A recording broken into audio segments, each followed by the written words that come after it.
Elon is back in the news again. Of course, he's just running off on Twitter. So Elon had previously said that Mars's atmosphere could be warmed to accommodate human life by nuking its poles and artificially engineering a greenhouse effect.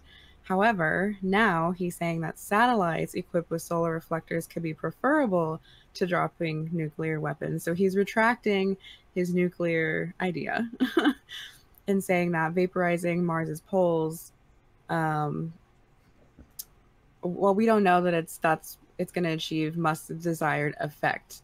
Um, there may not be enough carbon dioxide to sufficiently warm the atmosphere. So he's really hell-bent on us going to Mars and having sustainable atmosphere on Mars. I'm sure he'll probably be the first one up there if we achieve it. So moving on, House Speaker Newt Gingrich. Hope I'm saying that right. It's his name is Newt Gingrich. Gingrich. Thank you. Gingrich. Yes. Had drafted a plan to offer a $2 billion prize to the private company that's first to establish and run a moon base. And Musk, again, applauded that plan on Twitter, saying that it's a great idea. Because we're not really sure if NASA can put us back on the moon by 2024. So we'll see if someone else comes in, and even if it's multiple people, they can split the prize, 1 billion and 1 billion. So whoever gets us up there, and then the second billion to keep it running potentially.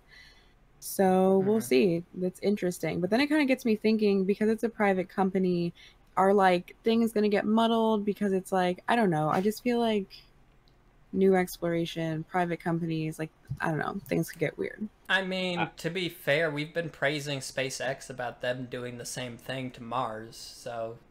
Totally. And I don't know why I feel so much better about it if it was SpaceX, but I'm like, I don't know, anybody else? I don't know, but... Like, I don't want an Amazon-branded moon. I don't either. I'd prefer if it wasn't Jeff Bezos. Which I definitely don't think it will be. But yes, that would suck. I would be sitting here like, this is a great time in our history, but also, God fucking Bezos. Also, Newt Gingrich has been a political troll for like the last 30 years. I don't take that guy seriously. So fair enough. I just need to point that out. Like, fuck that guy. Fuck that guy. Tell me how you really feel. Well, you know, I mean, it does get people thinking about the moon again. Like, he's trying to do what Musk's doing from Mars to the moon. He's trying to get people more interested in space again, which I can definitely appreciate. Right. I can get on board. Like, the idea is great. Execution, maybe not so much, but it probably wouldn't even happen anyway. So, anyway. Moving back on over to quantum physics, we did talk about this previously, so just a follow-up and a little mention. Previously, physicists had teleported qubits, or quantum bits of information. So when we say teleport, it's not like your Star Trek where you're teleporting actual things and whatnot. It's more just the transfer of data. It goes from one end to another end, no matter how far the distance.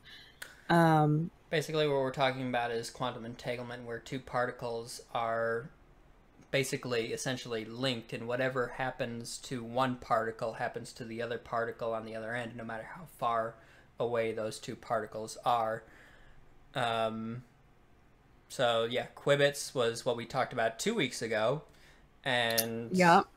And now they have teleported quitrits, which have 3 possible states rather than the 2 previously in qubits. So both qubits and quitrits have the quantum property of being able to exist in multiple states at one time.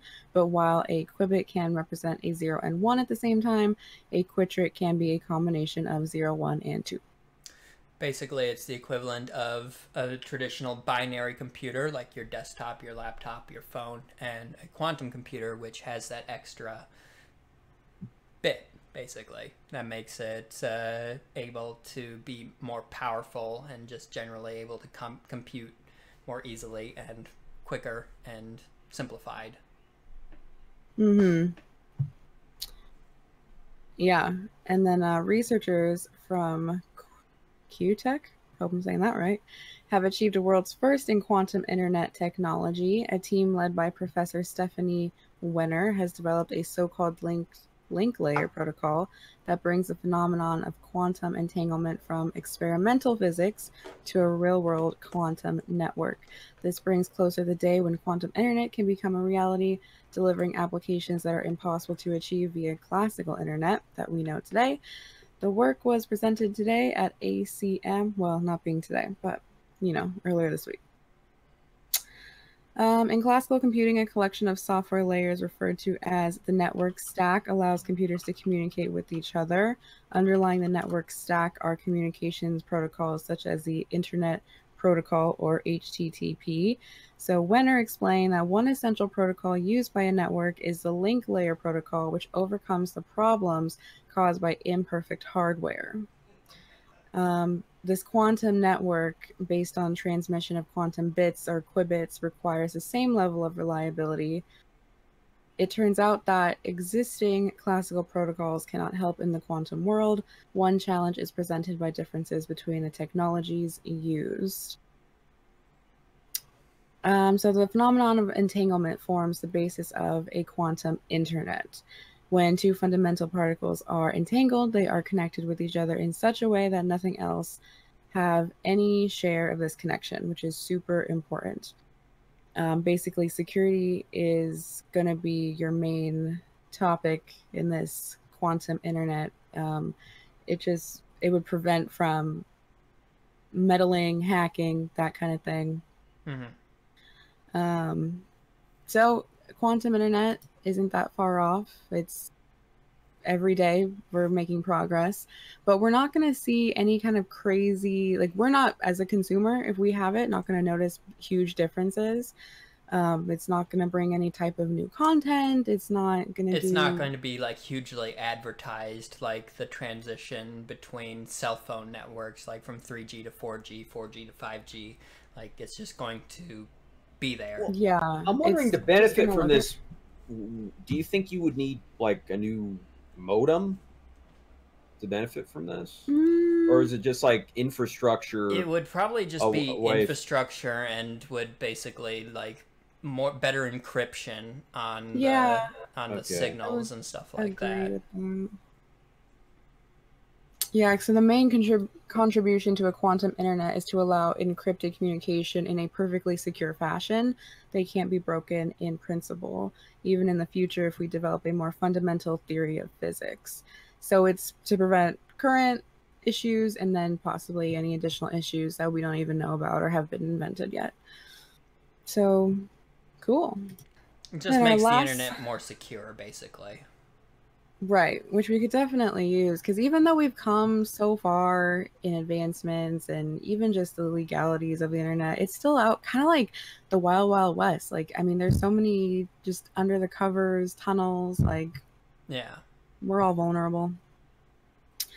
So our last bit of news here, a massive pool of methane hidden deep beneath Earth's surface has been discovered by scientists. A huge source of methane has been discovered deep beneath the surface of Earth, sitting between the upper mantle and lower oceanic crusts. The discovery is important as it could provide an insight into the hydrothermal vents that may have helped the planet's first life emerge. Researchers also argue it could be a source of hydrogen and methane on other planets in the solar system, even those where liquid water is no longer present. So definitely interesting. I don't think we know too much about it quite yet, but I think it's going to be, I'm sure we'll have follow-up when we figure out what it means and what we learn from it, and potentially what other planets have something similar.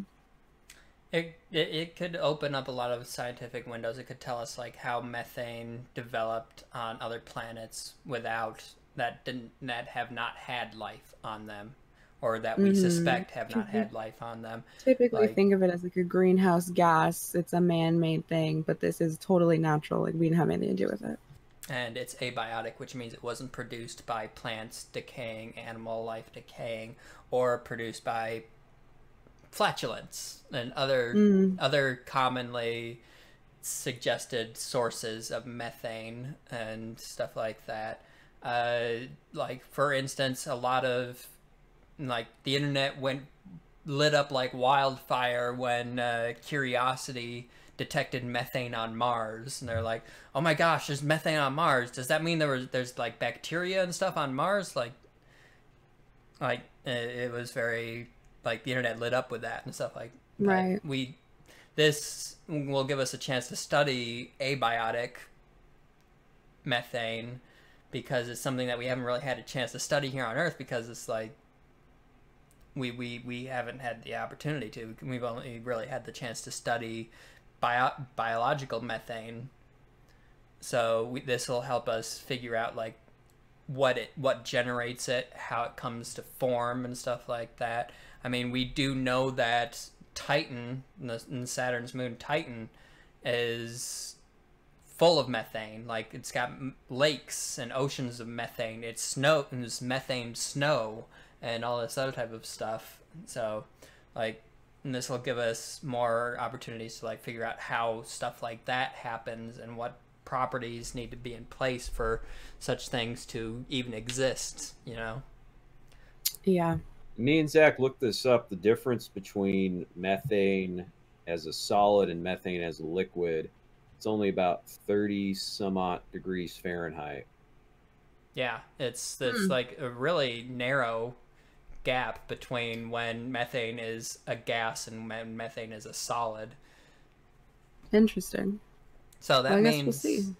But that means, for, like, the temperatures on Titan have to be super consistent for it to have liquid oceans and lakes of methane. Like that, it has to be within a 30-degree gap for methane to remain liquid.